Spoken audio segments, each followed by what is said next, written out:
Sa kabila ng gumugulong na impeachment trial ni Vice President Sara Duterte, tuloy sa ibang trabaho ang Kamara. Ngayong araw, sinimulan ang pagsasagawa ng public consultation sa Isabela.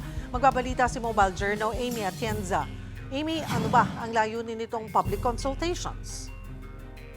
Cheryl, sa pagpasok ng budget season, tinitiyak ng Kamara na patuloy ang magiging partisipasyon ng publiko sa usapin ng 2027 National Expenditure Program.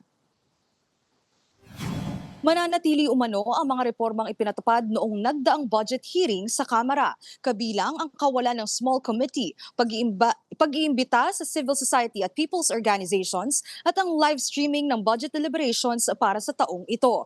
Ayon kay House Speaker Bogie D, nais ng Kamara na ipagpatuloy ang transparency measures bagaman hindi pa nila napag-uusapan ang iba pang mga reforma na maaari pang isulong. Ganyan din ang naging pahayag ni Secretary General Cheloy Garafil kung saan sinisigurado niya na mas magiging maigting ang participatory measures ng Kamara para sa susunod na pagdinig ng NEP. Cheryl, ngayong araw nga sinimula ng Kamara ang pagsasagawa ng public consultation sa Isabela para raw makita ang mga programang kinakailangang bigyang pansin sa pagsusulong ng mga panukalang batas at sa pagsisimula ng pagdinig ng budget. Para sa mga taga-Isabela, agrikultura ang pangunahing sektor na nararapat na pagtuunan pa ng pansin. Kinakailangan din daw kasi ng karagdagang tulong sa nasabing sektor lalo na sa hirap na dulot ng El Nino phenomenon.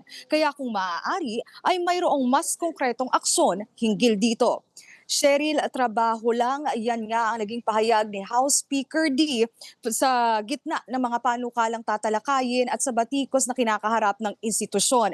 Nagpapasalamat pa rin naman daw siya sa positibong trust ratings na nakuha mismo ng Kamara. Cheryl? Maraming salamat, Mobile Journal Amy Atienza.